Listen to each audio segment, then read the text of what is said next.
Señor por esta victoria en la cruz.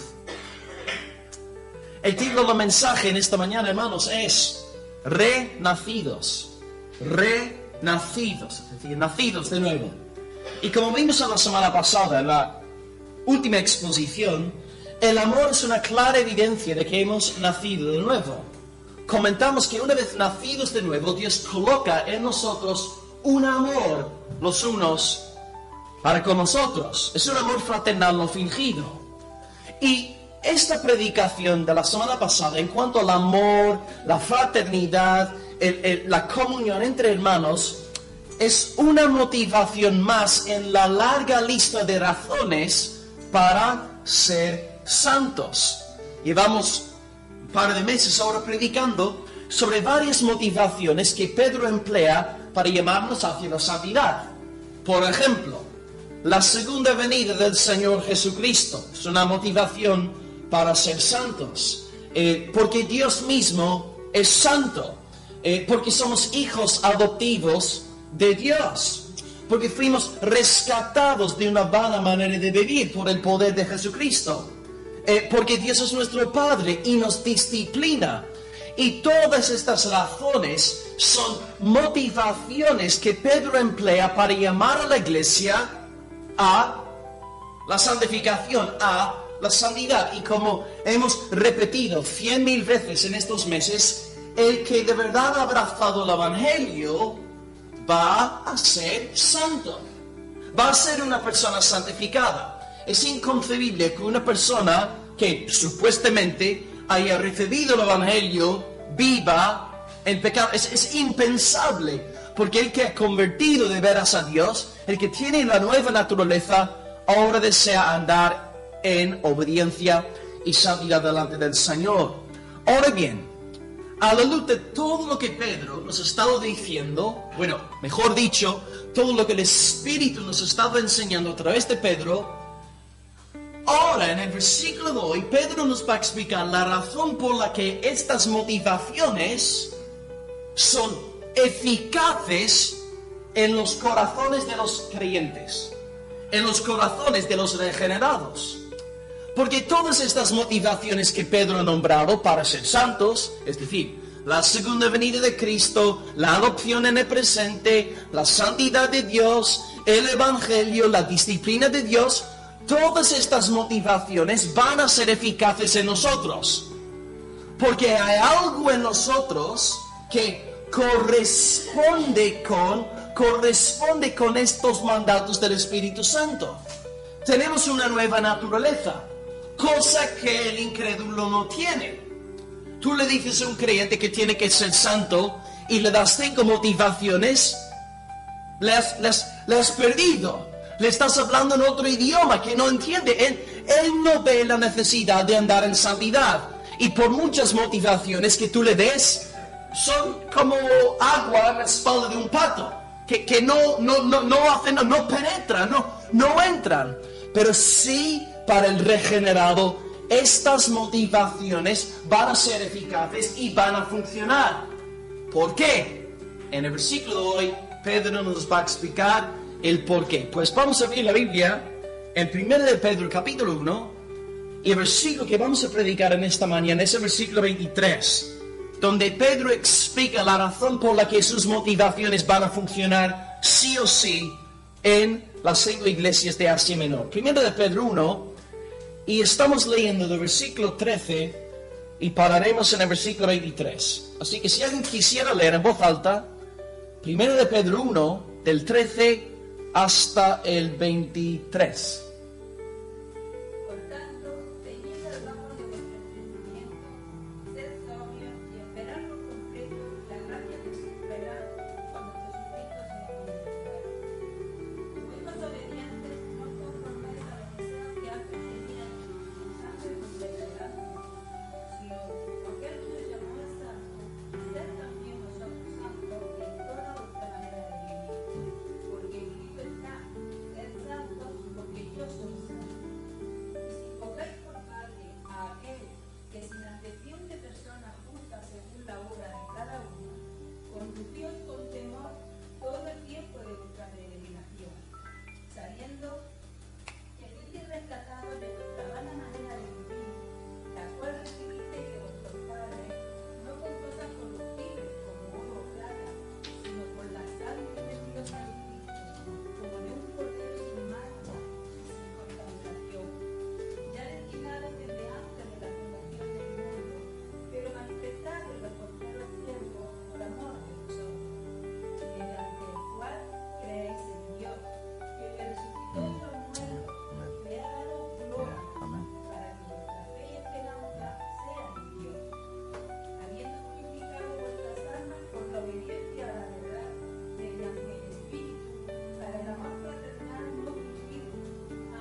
del Señor.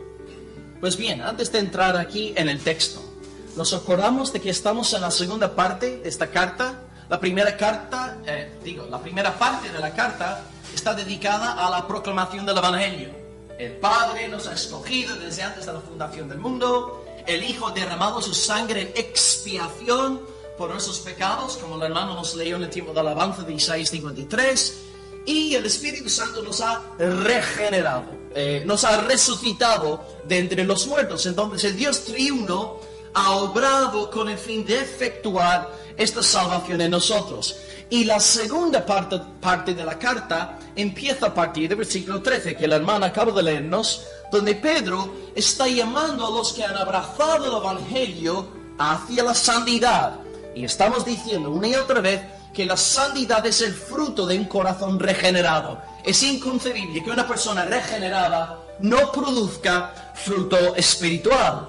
Y como acabamos de destacar en la introducción, ahora Pedro, después de darnos una larga lista de razones por las que hemos de ser santos, ahora nos explica en el versículo 23 la razón por la que estas razones van a ser eficaces en nosotros. Van a funcionar, van a llevar a cabo su propósito en nosotros. No van a funcionar en los incrédulos, imposible.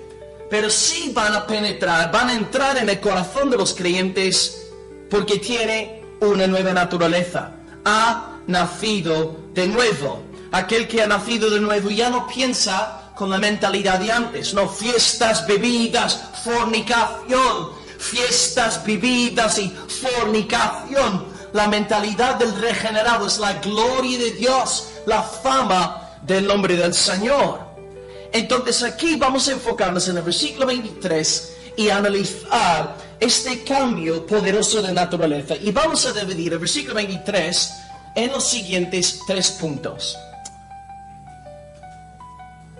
Primer punto hoy: nacidos de Adán. Nacidos de Adán. Todos los que estamos aquí hoy somos hijos de Adán e hijas de Eva. No Eva, la que esté aquí a mi derecha, sino Eva, solo para aclarar esto, no somos hijos de Eva.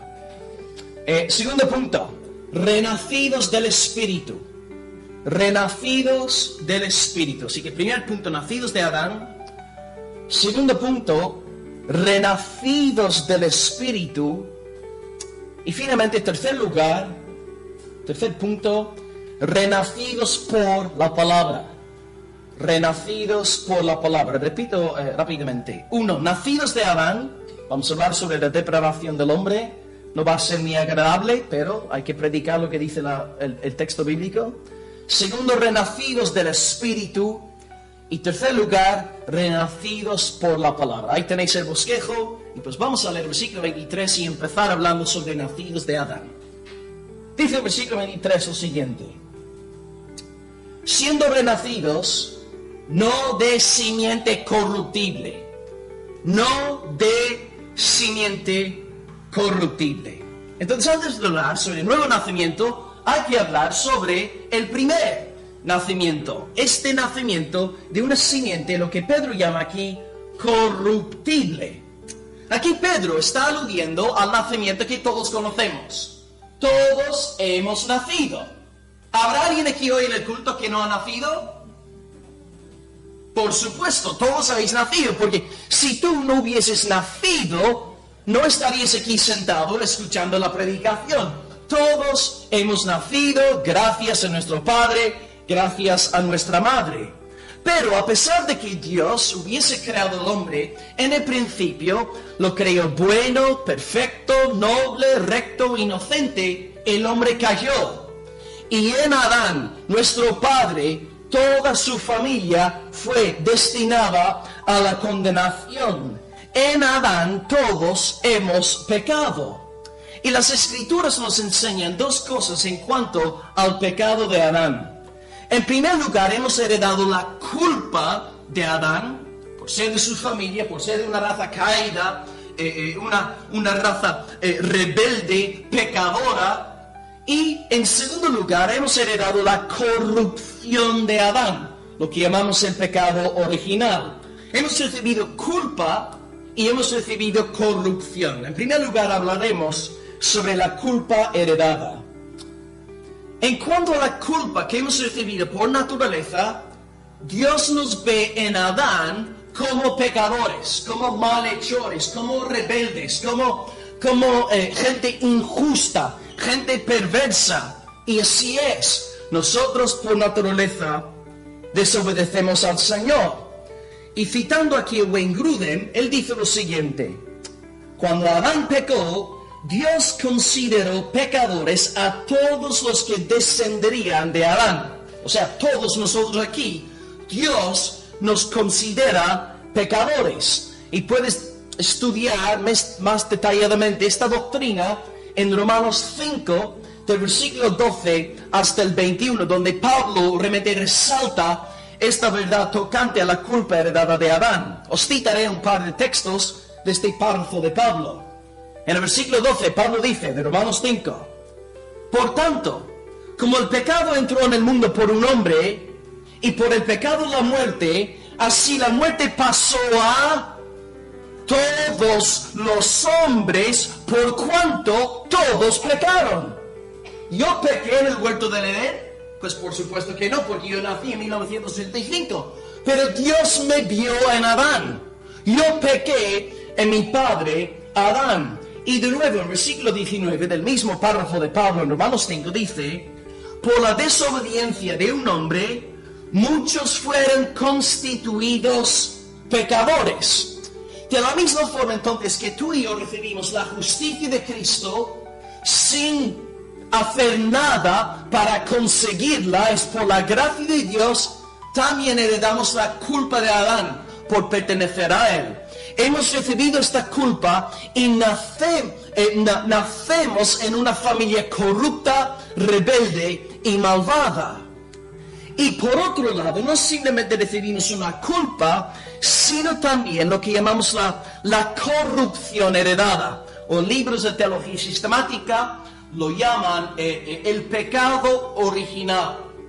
El pecado original se refiere a esta corrupción de nuestra naturaleza que nos inclina en todo hacia lo malo. Si tú no crees que los seres humanos somos malos, no has sido padre, no has sido madre. Tú no tienes que instruir a tu niño a ser malo. Le sale innato, de forma espontánea. Tú tienes que enseñar a tu niño a ser bueno, a no ser egoísta, a no centrarse en sí misma, a compartir con la hermana, a no ser pesado. Tú tienes que enseñar a tu niño a hacer las cosas bien. No tienes que enseñarle a hacer las cosas mal, porque por naturaleza nos sale la maldad, el egoísmo, el orgullo que nos caracteriza a todos. Una prueba bíblica de esto, Jeremías 17, versículo 9. Engañoso es el corazón sobre todas las cosas, ¿quién lo conocerá? Entonces no podemos hacer lo bueno porque somos de una raza maldita y encima estamos pervertidos por dentro. Por eso cuando Pablo se refiere a nuestra salvación en Efesios 2:1, él dice que Dios nos dio vida cuando estábamos muertos en delitos y pecados. Totalmente corruptos, muertos, malolientes, y Dios ahí concede vida. Esta naturaleza que hemos recibido de nuestro padre Adán es la razón por la que los pecadores disfrutan del pecado y aman el pecado y les encanta pecar. Y no hay nada más agradable para un hijo de Adán que pecar, porque está llenando un deseo de su corazón que es ser rebelde, que es ir en contra de Dios. Y fíjate en la sociedad en la cual estamos viviendo hoy en el siglo XXI. Una sociedad entregada al pecado, llamando lo bueno malo y llamando lo malo bueno. Somos hijos de Adán. Las evidencias están por todos lados. Disfrutan del pecado porque su ADN espiritual está programado hacia la desobediencia y el egocentrismo. Y este pecado que tenemos de Adán, esta naturaleza caída, es la que produce todos nuestros pecados actuales. Yo no soy un pecador porque peco. Yo peco porque soy un pecador.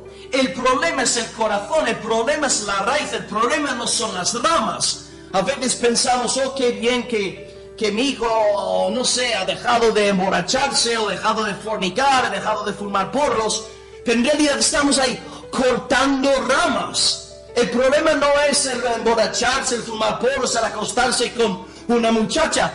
El problema es el corazón. El problema es este corazón malvado, perverso, sucio, pecaminoso. Es este corazón el que necesita regeneración. Entonces, somos doblemente culpables ante Dios. Primero, tenemos una naturaleza caída y encima hemos cometido un montón de otros pecados. Decía Charles Spurgeon, el gran predicador británico del siglo XIX, todos quedamos arruinados en la caída.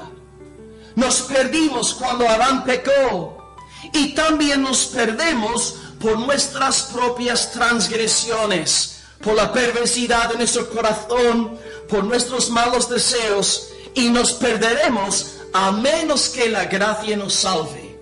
Spurgeon da en el clavo. Él ve el problema del hombre delante de Dios.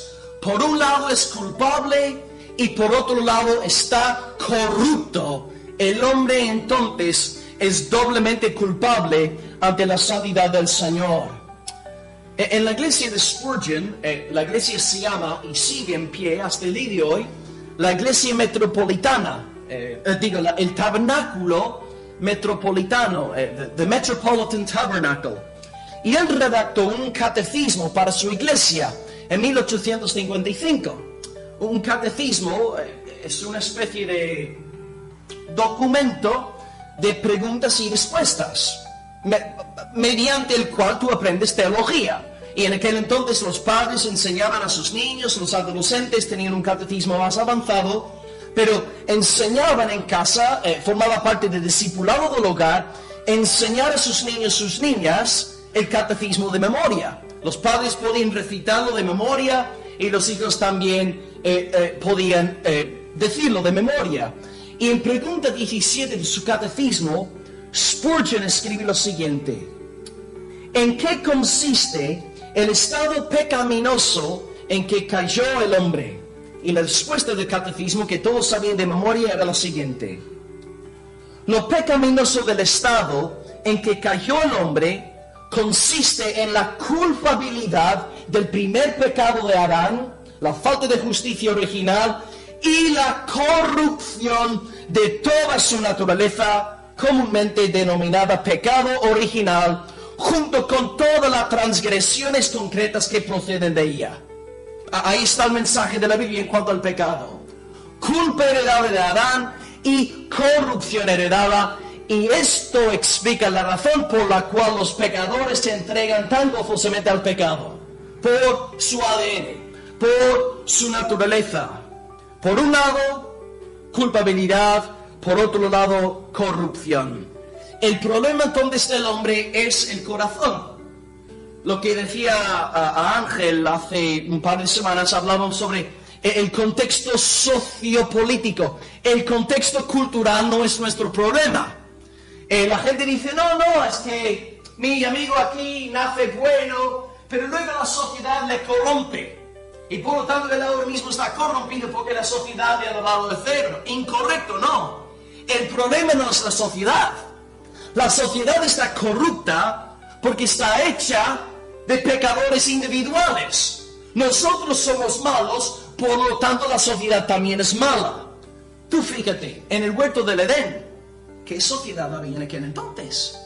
Estaba Adán con su pedazo de mujer, estaban en un paraíso ahí con millones de árboles que podían disfrutar, tenían paz perpetua, dominio sobre los animales. ¿Dónde están los políticos corruptos? ¿Dónde están las instituciones pervertidas? ¿Dónde están? No estaban. El problema del hombre es el corazón. El problema de Eva, el problema de Adán, es un problema, es un asunto del corazón. Y por eso Jesús nos dice, en Mateo 15, versículo 18, todo lo que sale de la boca del hombre, esto es lo que contamina al hombre. Porque esto sale del corazón. Y del corazón salen los malos pensamientos, los homicidas, los adulterios, fornicaciones, los hurtos, los falsos testimonios, las blasfemias, etcétera, etcétera, etcétera. El problema no es nuestro contexto sociopolítico. No podemos echarle la culpa a nuestra cultura por nuestro pecado. La culpa está aquí dentro. Y aunque tú te escondas en un monasterio y tires 25 años viviendo en un monasterio, llevas el enemigo ahí dentro. Puedes levantar barreras, puedes apartarte de la sociedad, pero tarde o temprano te vas a toparte con la realidad de que el pecado sigue estando ahí. Porque has recibido esta naturaleza de tu padre Adán. Según Pedro, entonces, hemos recibido una simiente corruptible. Una simiente que nos induce, nos lleva, nos incita al pecado.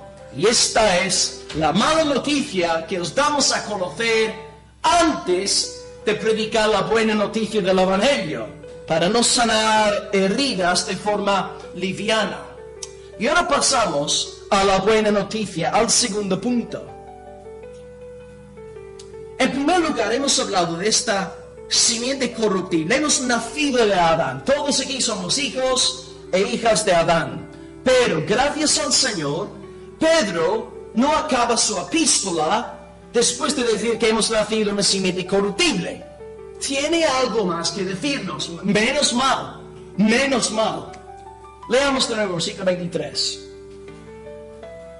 Siendo renacidos, no de simiente corruptible, Adán, Eva, pecado, culpa, corrupción. No habéis nacido de nuevo de una simiente corruptible, sino de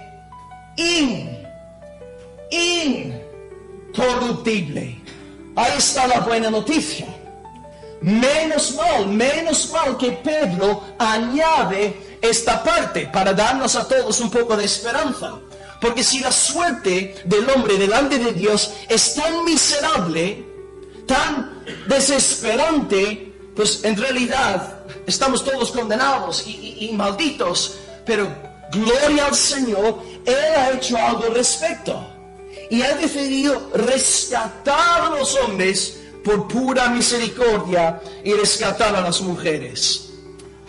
Es cierto entonces que todos hemos nacido en Adán. Y si no crees que eres un hijo de Adán, estudia tu forma de vivir durante una semana. Y pronto verás tus actitudes, tu forma de contestar a tus padres o incluso a tu esposo, tu esposa. Ya verás que hay mucho de Adán todavía en ti. No obstante, es igualmente cierto que un cristiano nacido de nuevo tiene otra naturaleza que desconoce el hipócrita religioso. Hay algo en el creyente que ahora está en sintonía con Dios, armoniza con Dios, se deleita en la ley de Dios. Hay algo nuevo en nosotros que antes no teníamos estando en la carne. Donde el pecador tiene una sola naturaleza, el Hijo de Dios, renacido por la simiente incorruptible de Dios, tiene dos naturalezas. Una naturaleza conforme al Espíritu y una naturaleza conforme a la carne. El que es de la carne no está interesado en seguir las pautas de Pedro.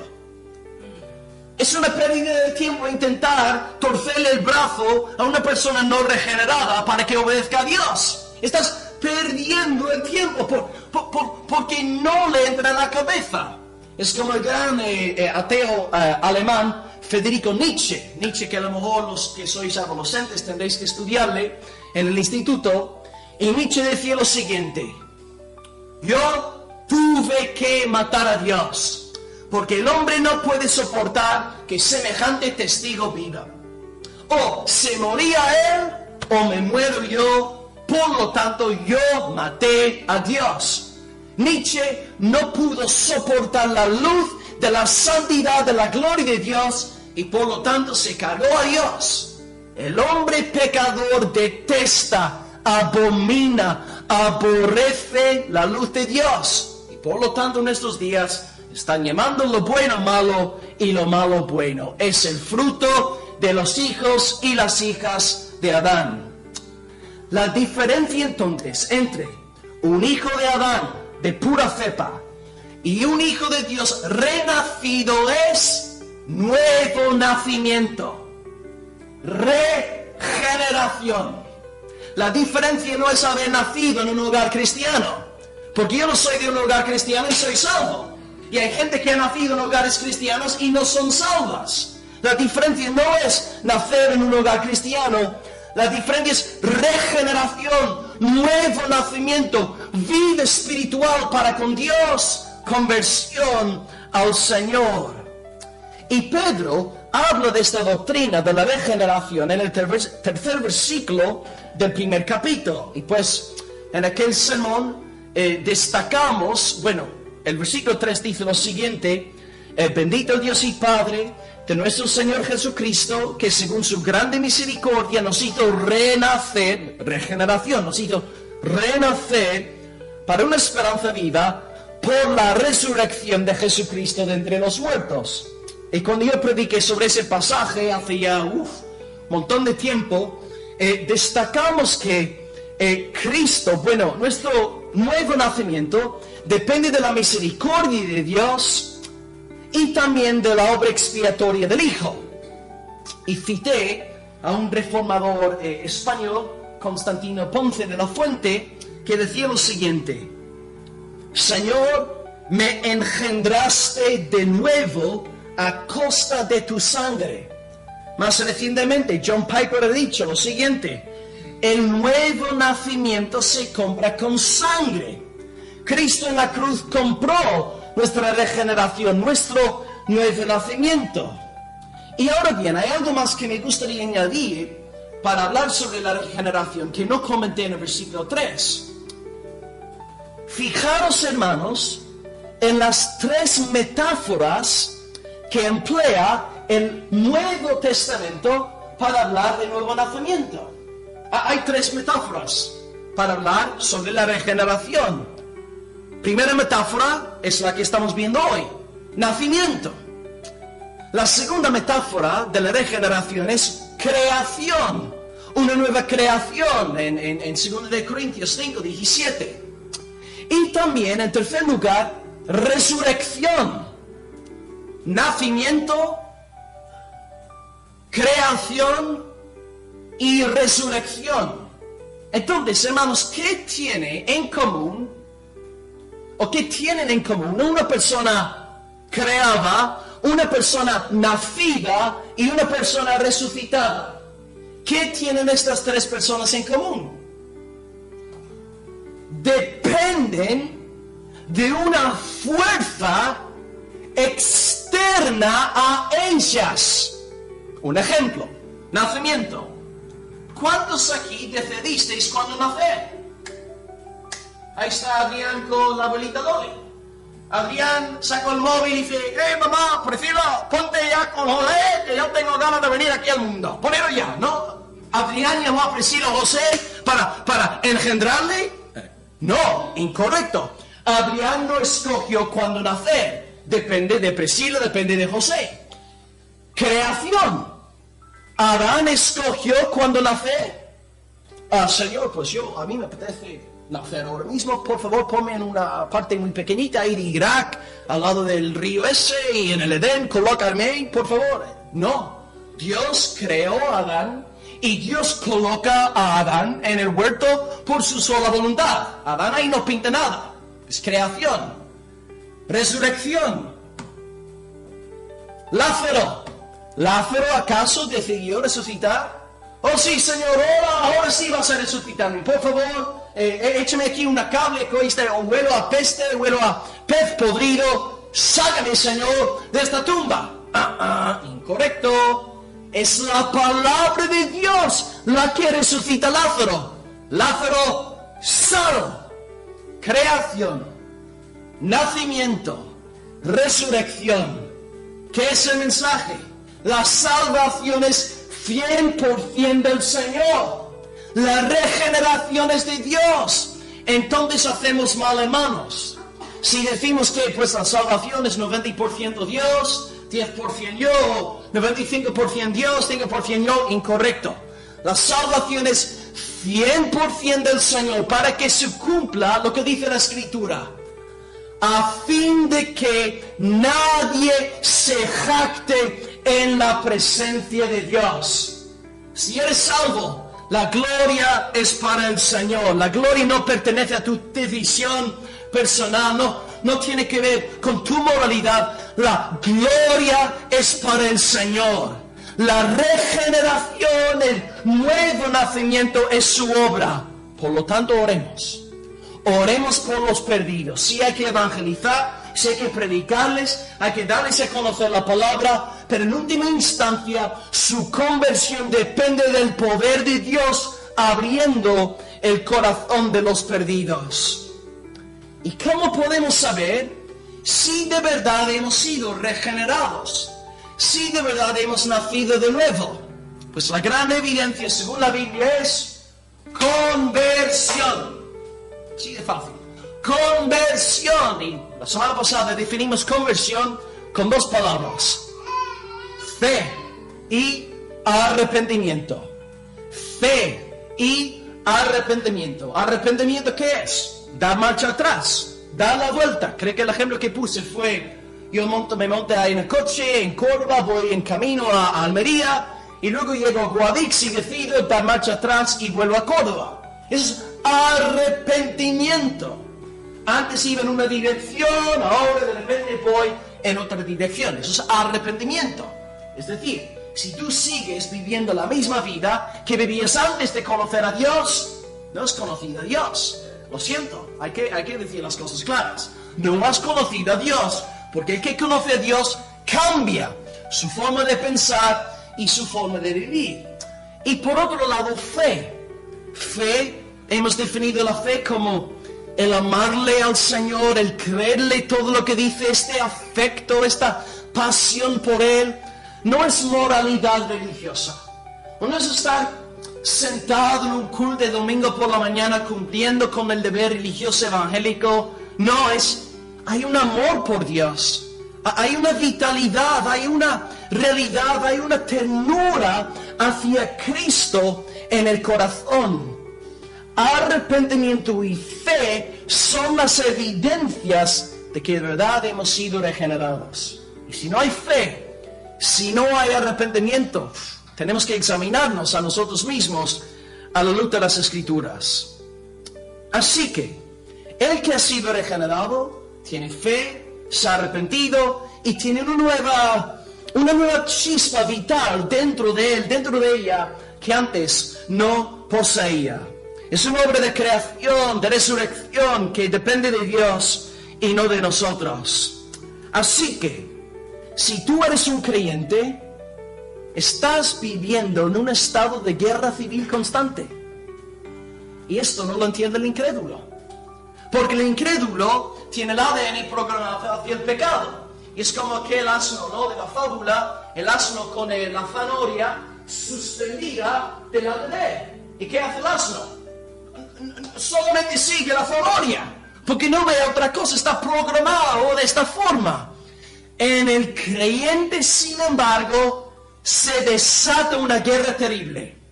Y todos vosotros que habéis nacido de nuevo, sabéis perfectamente a lo que estoy aludiendo. Encontráis en vosotros mismos una ley que se deleita en la voluntad de Dios, que ama al Señor, pero simultáneamente encuentras en ti deseos pecaminosos. Y quieres hacer las cosas mal, y hay tentaciones, y sientes de forma palpable el hombre de la carne. Es porque has nacido de nuevo. Es porque hay algo en ti que es real. Hay dos naturalezas que están constantemente peleando la una contra la otra. Es el viejo hombre peleando contra el nuevo hombre. Si no has nacido de nuevo, esto a ti te suena a esquizofrenia, ¿no? personas con una doble mentalidad, pero si has nacido de nuevo, entiendes perfectamente a lo que estoy aludiendo. Y fijaros, hermanos, en qué pedazo de adjetivo emplea el apóstol Pedro para referirse a este nuevo nacimiento. Hemos nacido, dice, de una simiente incorruptible. ¡Wow! Yo estoy metido en una guerra civil. En una guerra civil hay dos bandas. ¿Quién va a ganar? ¿Va a ganar la carne? ¿Va a ganar el Espíritu Santo? ¿Quién va a ganar esta batalla? A ver si voy a perder la salvación. No puedo tener seguridad porque me veo tan tentado por el pecado y luego sí, deseo a Dios, ¿cómo voy a salir de esta guerra? ¿Seré salvo o no? Pero fijaros, hermanos, en la clase de adjetivo empleado escogido por Pedro. Esta semilla es incorruptible. La semilla de Adán es corruptible. Por lo tanto, la victoria ya está escrita. La simiente incorruptible va a prevalecer, predominar. La victoria nos ha sido dada en Cristo. Y esta semilla es la garantía de nuestra salvación eterna. Pedro, por ejemplo, en el versículo 4, emplea este mismo adjetivo en el griego, incorruptible, para referirse a nuestra herencia eterna. Él dice en el 1:4, vamos a recibir una herencia incorruptible, incontaminada e inmarcesible. Pedro emplea aquí el mismo término para referirse a nosotros, a lo que tú y yo tenemos ahora por dentro, los nacidos de nuevo. Y algo más impresionante es que Pablo emplea este mismo adjetivo en 1 de Timoteo 1:17 para referirse a Dios mismo. Dios es incorruptible, o traducido en la Reina Valera 60, dice inmortal. Entonces la semilla que nos ha hecho a nosotros nacer de nuevo es poderosísima. Miren, hermanos, Satanás entra a batalla con Dios. No hace falta apostar. Sabemos quién va a ganar esta batalla. Si tú apuestas, estás mal de la cabeza. La victoria está escrita. Es como decir, un gusano se acerca a un tigre y le dice al tigre, prepárate porque te voy a dar una paliza que no veas. Un gusanito. ¿Qué hace el tigre? Pues se lo zampa o lo aplasta ahí con su pata gigantesca. Un gusano puede levantarse contra un tigre. Hermanos, si piensas por un solo minisegundo que el gusano va a ganar la guerra, se te ha ido la olla. Estás mal de la cabeza, te falta un cable. La batalla pertenece al tigre. Y tú y yo estamos con el león de Judá. Tenemos simiente incorruptible. Espíritu Santo de Dios. Sí peleamos. Sí a veces nos deprimimos porque vemos como a veces metemos la pata y caemos y es terrible. Pero incluso este arrepentimiento es fruto de la obra de Dios en nosotros. Y cuando vemos estas cosas, señales de que somos del Señor, nos tenemos que predicar una y otra vez. Hemos nacido de nuevo por una simiente incorruptible. La batalla está ganada.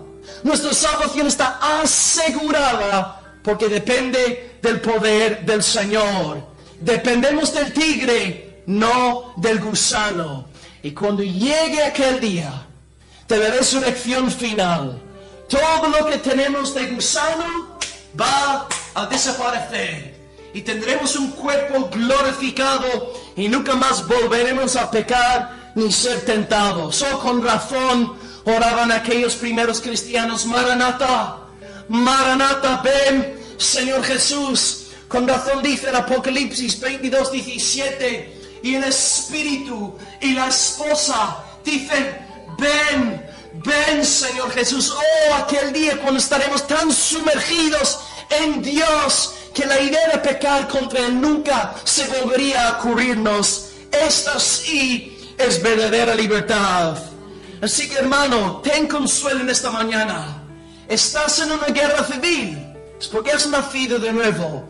Y aunque a veces metas la pata y te equivoques y tengas luchas terribles en tu mente, en tu alma, recuerda que esta semilla que está en ti es un tigre poderoso, feroz, que va a devorar al enemigo.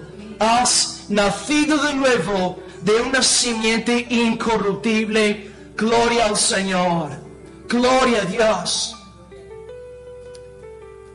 Y en tercer lugar, queridos, Dios efectúa esta regeneración a través de una herramienta, a través de un canal. Y este canal está nombrado aquí en la última parte del versículo. Versículo 23 dice lo siguiente: siendo renacidos, no de simiente corruptible, no de Adán, no de Eva, no, sino de incorruptible, de un tigre poderoso, por la palabra de Dios que vive y permanece para siempre. El instrumento escogido de Dios para conducir a nuestra regeneración es la palabra del Señor. Todos los que estamos aquí hoy nacimos de nuevo por la palabra del Señor. Anoche pregunté a Paco en el estudio: hermano, ¿cómo te convertiste? A través de un estudio bíblico. El hermano vio la palabra le fue revelada, la palabra le fue enseñada a muchos de nosotros. Nos hemos convertido a través de una predicación, a lo mejor descargado online, a lo mejor hemos leído un libro, a lo mejor alguien, un amigo, un ser querido dio testimonio a nosotros y nos impactó y fuimos transformados por la palabra. Dios entonces escoge la palabra para producir regeneración. Tenemos un ejemplo precioso en Hechos 16:14 de una querida hermana llamada Lidia. Y dice el texto bíblico, Lidia en aquel entonces no era convertida, pero Pablo se pone a predicar y dice el texto en Hechos 16:14. Lidia estaba escuchando la predicación y el Señor abrió el corazón de Lidia para que estuviese atenta a la palabra que decía. ¿Ves cómo Dios casa regeneración, apertura del corazón, salvación y enseguida señal de regeneración, hambre por la palabra? Donde antes venías a la iglesia conectado al wifi, chateando con tus amigos por WhatsApp, ahora de repente alguien está predicando y no puedes quitarle los ojos. ¿Por qué? Pues porque eras nacido nuevo. Porque Dios ha colocado en ti celo por su palabra. Es una evidencia, una marca, una señal de una verdadera conversión al Señor. El pueblo cristiano es el pueblo que tiene los oídos atentos a Dios, enfocados en Dios. Esto es lo más importante. Nada más es más importante que el mensaje que Él quiere darnos. Hace un mes, más o menos, hice un escrito que me publicaron en Protestante Digital sobre un tema que a veces prestamos realmente poca atención a este tema. Yo sé que ahora mismo en España hay varias movidas de predicación expositiva, cómo predicar bien, y alabo a Dios por esto. Pero veo que también nos falta en España, y pensando también ahora a la luz de lo que tenía que predicar hoy, pensé que podría volver a mencionar consejos en cuanto a escuchar la predicación de la palabra del Señor. He pedido a Frank que, no sé si lo encontraste al final, hermano, el PowerPoint. 10 consejos. Ahora, esto lo escribí hace un mes, así que nadie se sienta aludido en esta mañana, si a lo mejor has pecado en algo precisamente hoy. Pero esto lo escribí hace un mes. Es el que se llama 10 cosas, 10 consejos. Y a veces es bueno sentirnos aludidos también, porque a veces el Señor quiere darnos despertarnos un poco. Evidentemente el artículo es más largo, pero venid de maravilla con el enfoque de mensaje hoy. 1. ¿Cómo escuchar la palabra del Señor? Orar por la palabra entre semana. De lunes a sábado, orar por el mensaje que vais a oír. Y de esta forma, si estás orando por la palabra, vas a estar 100,000 veces más atento el domingo. Y no vas a distraerte tan fácilmente. En segundo lugar, vamos a empezar a preparar el alma el sábado día por la noche. No esperes hasta estar aquí en el culto antes de arrancar Paco o Nicolás. Ahora vamos a orar para que el Señor nos bendiga. No, ya el sábado por la noche meditar en las cosas del Señor, preparar tu alma. Y el domingo por la mañana mantén esta comunión con Dios en casa. Tercer lugar, que nadie se sienta aludido, porque lo escribí hace un mes. Llegar temprano al culto. Hermanos, no hay nada peor que llegar al culto 5 o 10 minutos tarde, estás estresado, estás enfadado con tu mujer, con tus hijos, y llegas y de verdad la palabra del Señor merece respeto. Es Dios, es el Señor el que nos está hablando. Por lo tanto, no, de nuevo, aquí también a veces es difícil aparcarnos aquí en este sitio. No intentar llegar a la iglesia, bueno, voy a llegar a las 11:30, 11:20, 11:15, ven, ora. Habla con los hermanos en el Señor. Cuarto lugar, hermanos, por favor, no os acostéis a las 2 de la madrugada un sábado por la noche. Eso es terrible. Estamos entrando en la casa del Señor. Tenemos que tener las facultades en orden, despiertos. Si te vas a acostar a las 2 de la madrugada un sábado, a la 1 de la mañana, es que vas a estar aquí por la mañana, aburrido, seco, sin ganas, durmiendo en aquel que está a tu lado. Descansa bien. Vete a casa a las 10, vete a la cama a las 10, las 11 de la noche el sábado. Apaga el móvil, cierra el portátil. Piensa en el Señor. Son consejos prácticos. 5, bueno, aquí, ¿qué hacemos, no? Lo escribo para toda España, pero sentarte en un sitio donde no te puedes distraer. Yo me acuerdo como recién convertido, intentaba siempre sentarme aquí, en la primera fila, porque me ponía atrás y me distraía con cada cosa. O se abre la puerta de la iglesia y de repente todo el mundo da la vuelta a ver quién ha entrado por la puerta, pero se está dando la palabra de Dios. Si es el rey de España, ¿qué más da? Aquí tenemos la palabra del Rey de Reyes. Que entren, que se sienten, pero mantente enfocado en la palabra del Señor. Sexto lugar, lo que llevamos semanas diciendo, apagar el móvil, no te dejes distraer. Séptimo lugar, no sé qué ha pasado aquí, coge un boli, un cuaderno, apuntar las predicaciones, ahí veo algunos que estáis apuntando, porque de esta forma podéis repasar el mensaje entre semana. O bueno, como Frank sube todo también online, también lo podemos descargar y escuchar en casa. Octavo lugar, disciplina tu mente. Mira, eso, enfocarte en la palabra que está siendo predicada, en el texto, no te dejes distraer porque está a tu lado. Y si hay alguien a tu lado en la iglesia que siempre te habla y no te deja en paz, apártate, busca una oportunidad, hazte amigo de otra persona con congregación, ponte con él o con ella, libérate, ¿no? Disciplina tu mente, enfócate en lo que se está predicando. Y luego después del culto, y esto de verdad yo estoy muy contento porque se ve que esto se da aquí semanalmente, gloria al Señor. Hablamos sobre la palabra después del culto. Se acaba el culto, en vez de hablar, bueno, el clima está lloviendo, hoy mira cómo va el equipo de fútbol, estamos hablando sobre la palabra predicada, eso es hermoso. Y el Señor usa esto para seguir edificándonos, son pautas, son consejos. Y en último lugar, sí, en efecto, si estás tomando apuntes o descargas el mensaje, luego puedes repasar cosas entre semana que a lo mejor no has pillado en el mensaje. Porque es verdad, en un texto como hoy soltamos muchas verdades que a lo mejor cuesta entenderlas todas. Pero entre semana estas mismas doctrinas podemos estudiarlas repasando y estos consejos vienen de maravilla en cuanto al tema que estamos tocando hoy con Pedro. Dios emplea la palabra como su instrumento de regeneración y santificación. Por lo tanto, tomemos en serio la palabra. De nuevo, son consejos. Esto no se trata de una escuela legalista, pero consejos que venían bien para incluso nosotros.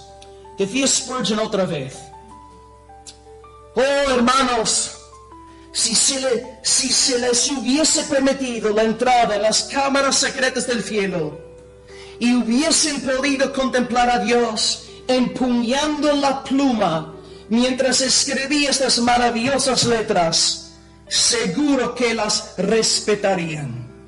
Si de verdad estamos convencidos de que es Dios el que nos está hablando a través de la predicación, pues vamos a hacer las cosas bien. No podemos usar un pretexto, de nuevo, la soberanía de Dios como un pretexto para ser indiferentes. No, si Dios va a hablarnos, vamos a preparar el alma entre semana, orándole al Señor el sábado por la noche, el domingo por la mañana, y estar disciplinados para recibir la palabra del Señor. La predicación entonces existe para la proclamación de la gloria de Dios, para que seamos regenerados y santificados. Y esto quiere decir que tenemos que ser muy celosos por la predicación. Hermanos, si en algún domingo yo me levantase aquí y yo empezase a decir, hermanos, hoy quiero hablaros sobre una opinión mía. Hermanos, yo quiero compartiros una especulación mía. Yo quiero hablaros de un proyecto personal mío. Yo os pido, por favor, que saquéis las piedras y que me matéis aquí en público. Y como estoy muerto, no voy a denunciaros ante el ayuntamiento. El púlpito no existe para mis opiniones, ideas, convicciones personales. El púlpito existe para la proclamación de la palabra del Rey Celestial, el Señor Jesucristo. Aquí nosotros como predicadores somos embajadores del cielo. No somos llamados a inventar nada, ni especular, ni ser filósofos. Es someternos al texto y enseñar al texto a la congregación para que el Espíritu edifique a la iglesia a través de la proclamación de las Escrituras.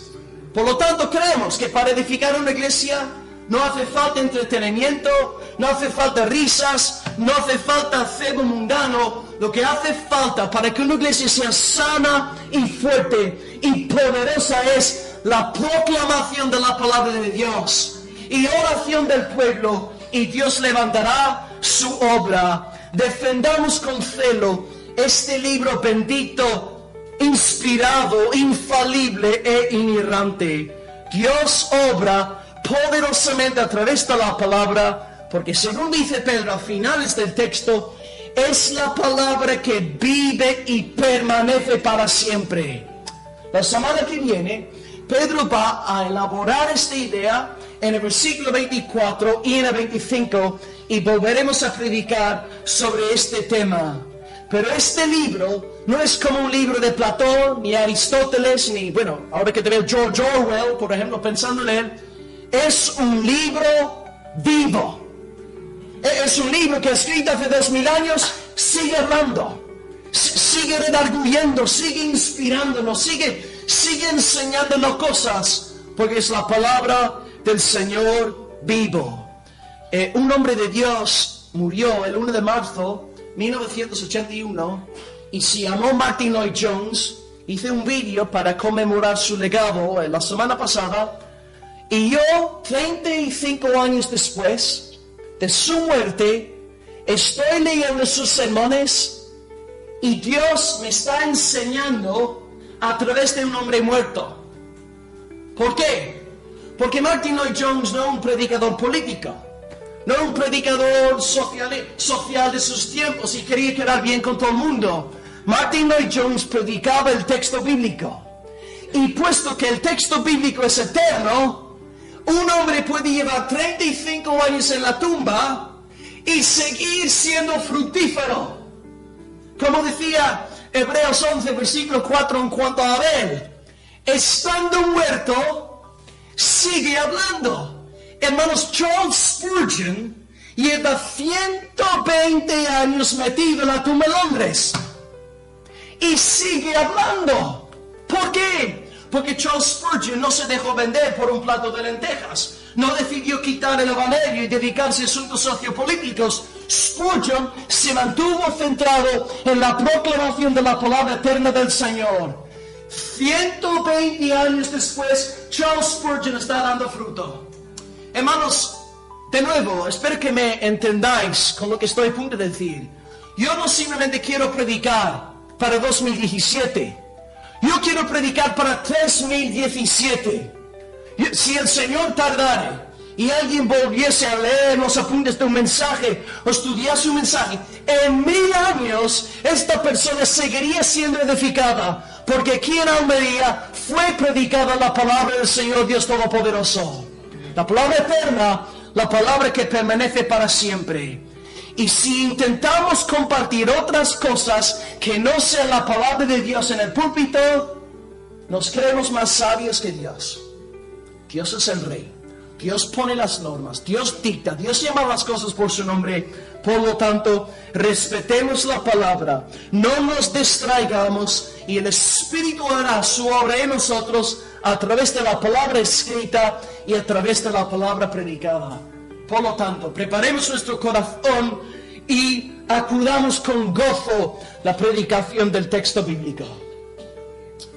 Para concluir, sí, amén, gloria a Dios, amén, en efecto. Para concluir todo lo que hemos dicho en esta mañana, repitamos una vez más el texto. Dice: siendo renacidos, no de simiente corruptible, sino de incorruptible, por la palabra de Dios, que vive y permanece para siempre. En esta mañana hemos hablado de 3 verdades. En primer lugar, nacidos de Adán. Todos hemos nacido, hemos recibido culpa, hemos recibido corrupción de parte de nuestro padre Adán y de nuestra madre Eva. Y encima de lo que hemos recibido de ellos, hemos cometido un sinfín de pecados. Por lo tanto, somos doblemente culpables y estamos en una situación bien sobria delante de Dios. Pero en segundo lugar, hablamos de la buena noticia, de que hemos renacido del Espíritu, la buena noticia de salvación a través del poder del Espíritu Santo mediante la proclamación del Evangelio. Y el Espíritu nos ha regenerado conforme a su buena voluntad. Y ahora tenemos una semilla incorruptible en nosotros. Así que, aunque estemos metidos en una guerra civil, peleando contra el pecado con dolores de cabeza, sabemos que la victoria está escrita. El tigre va a vencer sí o sí. Lo siento mucho, gusanito, pero mi tigre es más poderoso que tú. Y en tercer lugar, renacidos por la palabra. Usamos el ejemplo de Lidia para demostrar que Dios regenera, abre el corazón en unidad con la proclamación de la palabra de Dios. Como pueblo del Señor, entonces, hermanos, hagamos caso a los consejos pues que apunté hace un mes, que preparemos nuestro corazón para recibir la palabra del Señor y que seamos celosos por la proclamación de la palabra. No permitamos que la predicación de la palabra sea reemplazada por charlas de autoayuda, motivacionales o discursos sociopolíticos. Defendamos la pureza del púlpito y oremos diariamente para que el Señor en nuestra amada península ibérica levante a predicadores, no a cualquier clase de predicador, sino a predicadores bíblicos con el fuego de Dios ardiendo en sus huesos. Oh, los jóvenes que estoy viendo aquí, varones jóvenes, orar. Aunque a lo mejor ahora mismo algunos no están convertidos, orar. Señor, levántalos como heraldos de tu palabra, llénalos del fuego del Espíritu Santo, úsalos para sacudir a multitudes para tu gloria. Necesitamos a predicadores bíblicos, evangeliocéntricos, cristocéntricos, gloria a Dios céntricos en todas las cosas. Oremos al Señor en esta mañana. Gloria a Dios. Aleluya, Señor. Bendito eres, Señor. Bendito tu nombre. Bendita tu palabra, Señor. Alabado seas, Padre. Gracias por tu bendito texto bíblico. Gracias por este libro, Señor, inspirado, infalible, inerrante, suficiente, necesario, claro, eficaz, poderoso, Señor. Gracias por esta palabra, que es una palabra viva, no como los escritos de Platón, ni Sócrates, ni Aristóteles, sino una palabra que nos habla hoy. Señor, a la luz de lo que tú nos has enseñado hoy a través de la predicación, nos damos cuenta de nuestra condición ante ti por naturaleza.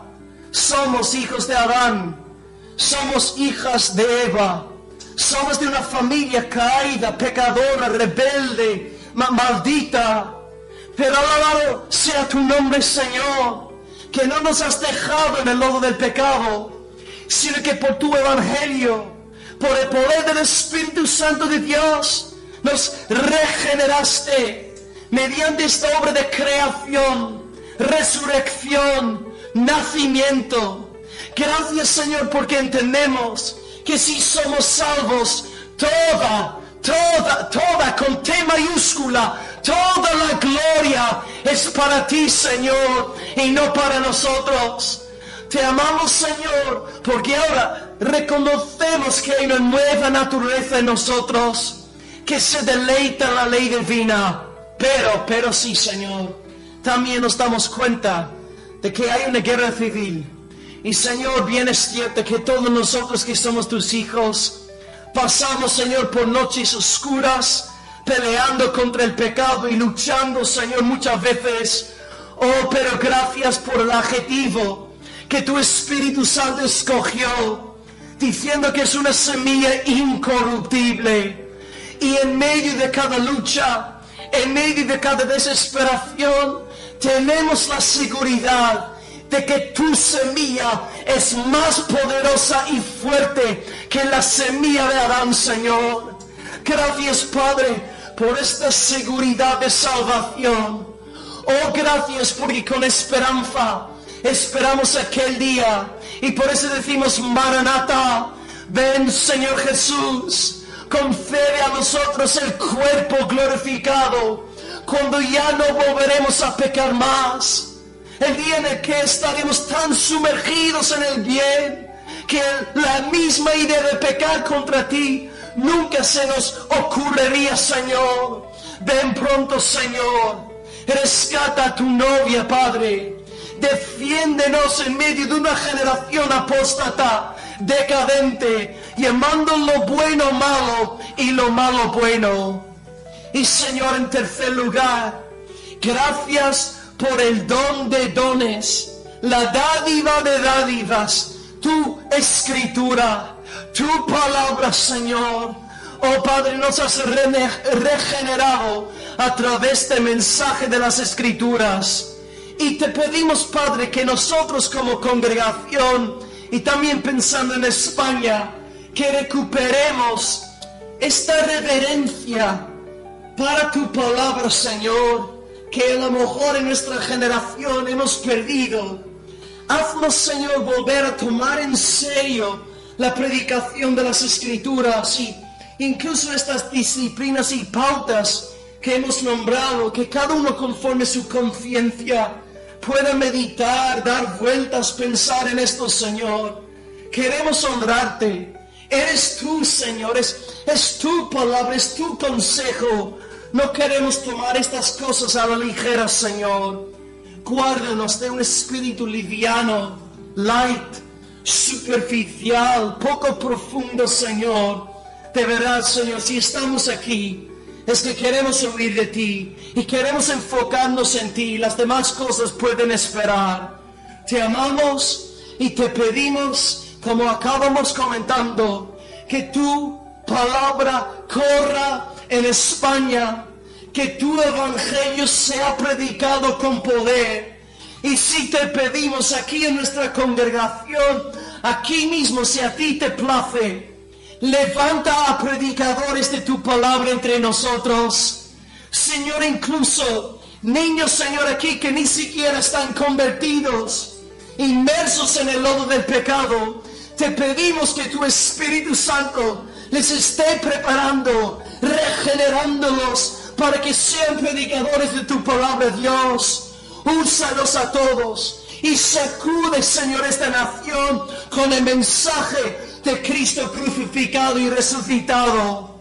Danos valentía para ser heraldos tuyos. Levanta un remanente fiel en estos días. Y aunque veamos la apostasía por todos lados, nos acordamos de tu promesa al profeta Elías.